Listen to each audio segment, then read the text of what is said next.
Welcome to the HR Empowerment Podcast, where we will uncover strategies and new insights from HR professionals who discuss up-to-date regulations, best practices, and the most pressing topics like diversity and equity, leadership, dealing with difficult situations, and much more that affect your bottom line and business. Thanks for joining us. Hey everybody, welcome back. It's Wendy Sellers, the HR lady. We're here today talking about building burnout-proof company cultures. And we want to talk about in our second episode of 5, how managers can help prevent burnout. In order to dive into this conversation, we're going to hand this over to David Shar. David, before you jump into the question about, how managers can help this, tell our listeners a little bit about yourself and your tons of experience on this topic. Yeah. So first of all, I started off, it's sort of strange, but I started off in ice cream. I had an ice cream franchise, and in Baltimore City, and all of my employees came from sort of like the inner city. I thought I was getting into ice cream. I love ice cream. I wanted to learn everything I could about ice cream. But I ended up getting very involved in these these teenager and young adults, and their experiences at work, some of them their first experiences at work. And one day I realized that they kept showing up, and the kids at the subway across the street stopped showing up. And the ones at the restaurant right down the street, the other side, they stopped showing up. And there were all of these issues. In the restaurant industry, you have well over 100% annual turnover rates at times. And I wasn't experiencing any of that. So there was one specific time when I had one of my crew members, she used to always joke with this other crew member who was her best friend. They were like Romeo and Juliet. They would joke about how they couldn't go double date together because both of their boyfriends were gang members, but on opposite gangs. Oh, so this was my experience working there.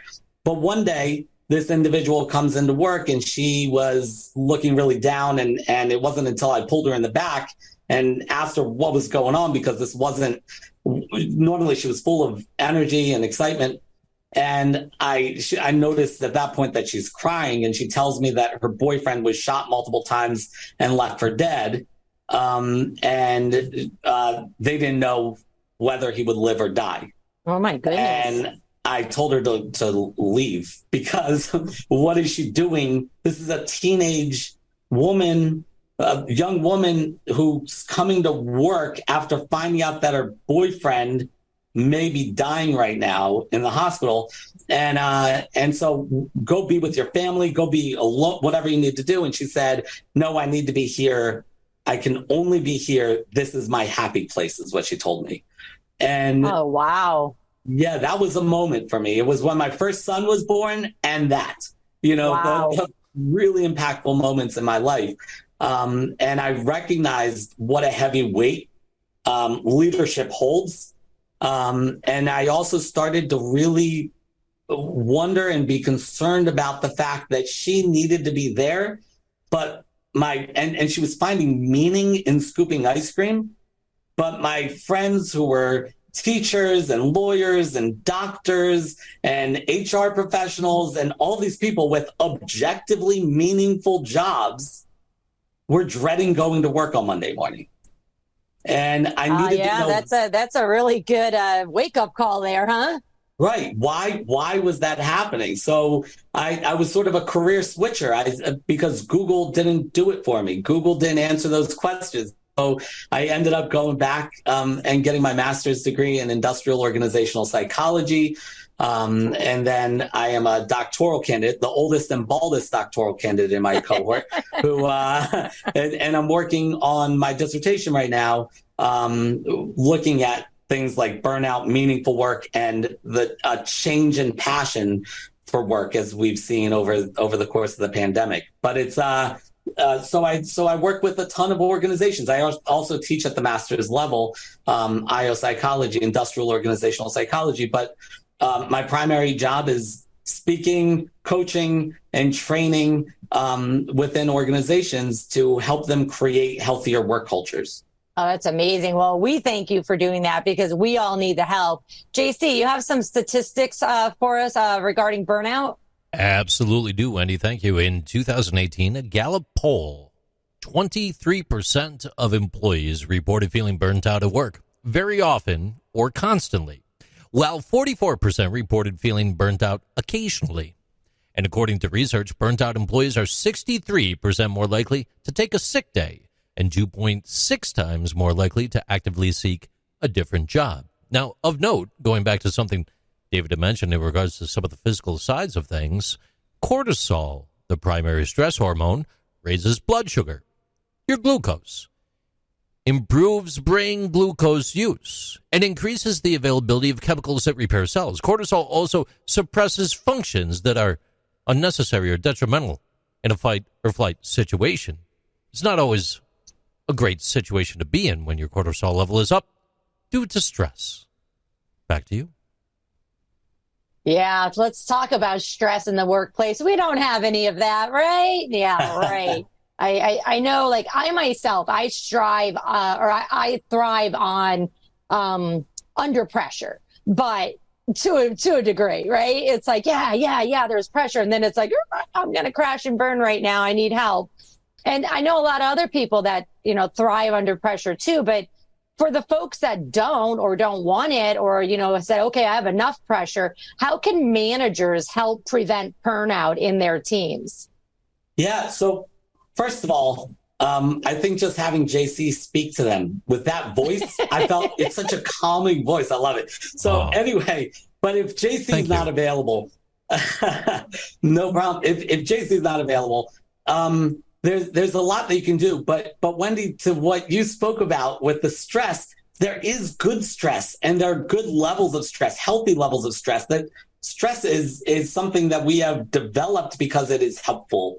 And so the question is whether it's a hindering stress or whether it's a stressor that's helping us grow, right? Is it blocking us? Is it or is it helping us grow? So stress is kind of important. I had a client that was brought me in because their organization wasn't growing. It felt very stagnant. And so I started grabbing people from all over the organization and asking them about their experiences within the organization. And everybody seemed really happy. They said to me, oh, it feels like family here. No stress, no conflict. It's like family.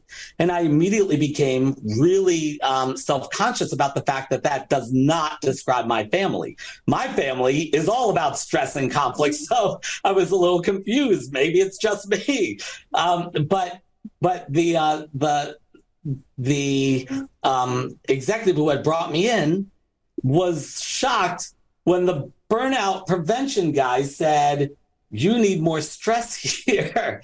But that was my recommendation because it didn't feel like people cared enough to fight for things, to grow, to push themselves and each other. So some stress is healthy. Not all stress is healthy. Right. And it's different for every person, right? Yes. Yeah. So I often ask people because when we think burnout, we think overwork. We think too much stress, too much work. And I often ask them, do you remember the last time you were in a busy bar and you've got all these people surrounding the whole bar and the bartender's in the back and they're making drinks left and right super fast, just getting them out there. In that moment, does that bartender strike you as somebody who's burned out? Probably not. Right. In fact, that bartender is probably in a state of flow. That bartender is probably not even recognizing what's happening around them. They probably feel like they're on drugs, whether they are or aren't. They probably feel like it, and they're in a state of flow.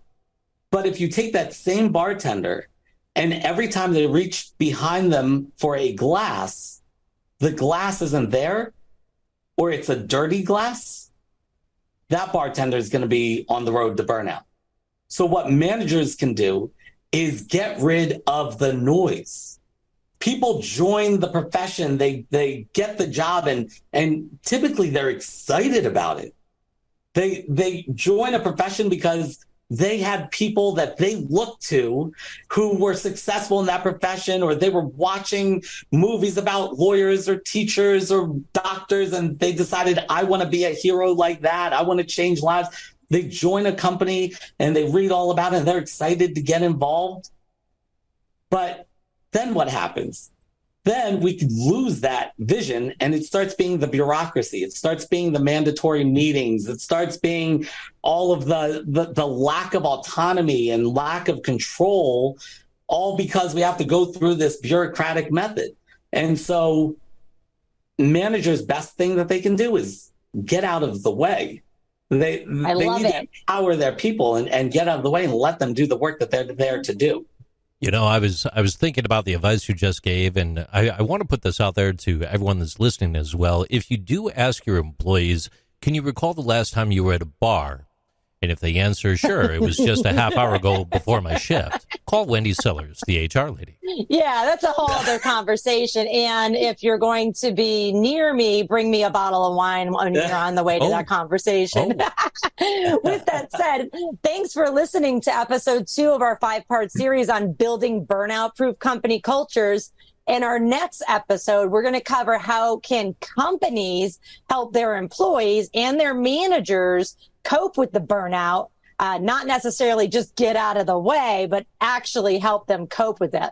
Thanks for joining us. Thank you for joining the HR Empowerment Podcast, brought to you by Aurora Training Advantage. We hope you've gained new insight and strategies to navigate the HR profession. We look forward to you joining us again on the HR Empowerment Podcast.